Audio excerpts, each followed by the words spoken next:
Quand j'ai commencé à concevoir des logos, je pensais naïvement qu'il suffisait de créer quelque chose de joli et d'attendre que le client soit satisfait. Mais très vite, j'ai réalisé qu'un bon design ne se limite pas seulement à l'esthétique, mais c'est une question de stratégie, de compréhension du besoin de votre client et surtout de savoir comment évaluer correctement son travail. C'est là que j'ai compris que pour éviter les malentendus ou les frustrations, il faut avoir une méthodologie solide de facturation. Alors reste avec moi car dans cette vidéo, je vais vous montrer comment facturer vos services pour être payé à votre juste valeur. Lorsqu'il s'agit de concevoir un projet, comme par exemple un logo, beaucoup pensent de l'aspect créatif du travail, comme par exemple les couleurs, les formes, la typographie et comment tout cela va s'assembler pour créer une identité visuelle unique. Mais un aspect crucial, souvent très négligé, est la facturation. Cela ne se limite pas juste à déterminer un prix au hasard, mais à établir une relation de confiance et de compréhension mutuelle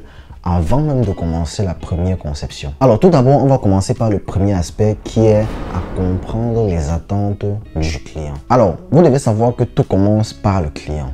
Avant de concevoir quoi que ce soit, il est important et essentiel de bien comprendre les attentes de votre client. Alors cela signifie de prendre le temps de discuter de ses objectifs, des visions et des résultats qu'il espère d'avoir du logo. Alors si vous ne creusez pas suffisamment, vous risquez de passer des heures et des heures sur une direction artistique qui ne correspond pas à ses attentes. Alors un briefing détaillé, je dis bien détaillé, vous permet non seulement d'évaluer l'ampleur du travail, sa complexité, le nombre de temps que cela va vous prendre, mais aussi de définir clairement l'objectif du projet. Alors tout cela va vous donner la possibilité d'éduquer votre client sur le processus de création et les différentes étapes qui mèneront au résultat final. Une fois que les attentes du client ont été clarifiées, l'étape suivante est d'analyser le marché dans lequel il évolue. Un logo ne vit pas seulement dans le vide, il doit pouvoir se démarquer dans un environnement souvent saturé de concurrents. Alors si vous parvenez à comprendre comment fonctionnent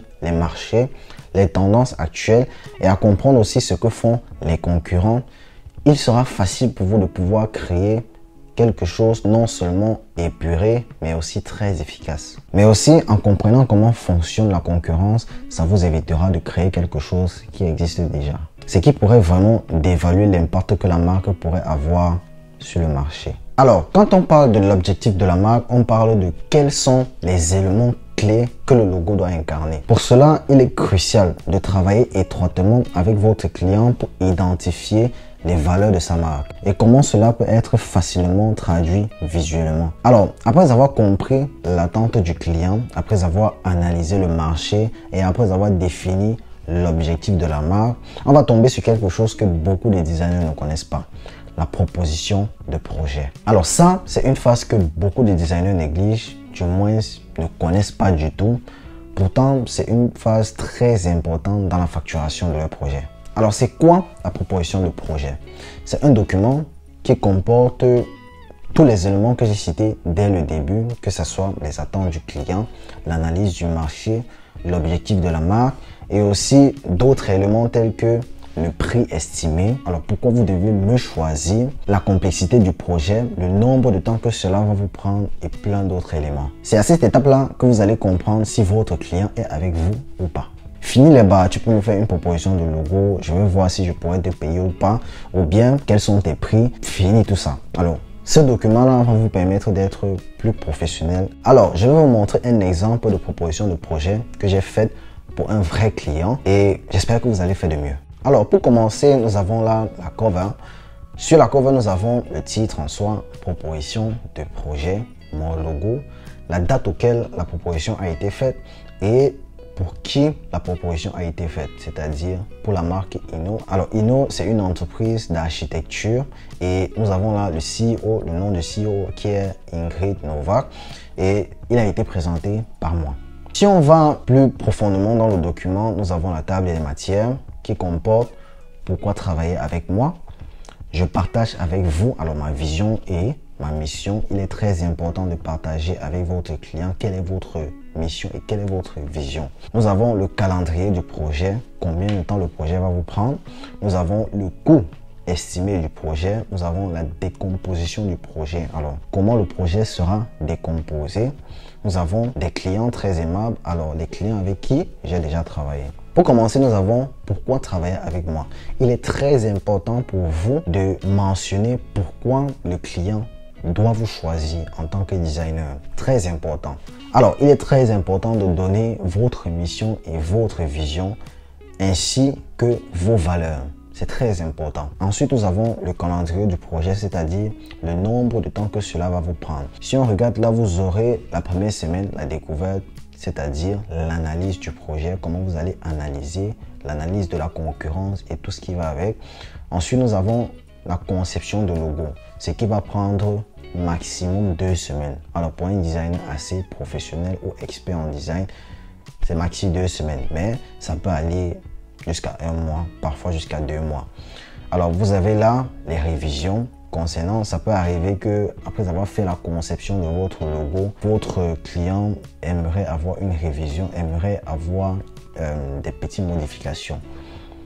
En 4e position, nous avons les supports marketing, c'est-à-dire tout ce qui concerne les mock-ups, tout ce qui concerne les bannières, tout ce qui concerne l'identité visuelle de la marque. Et après va venir la charte graphique.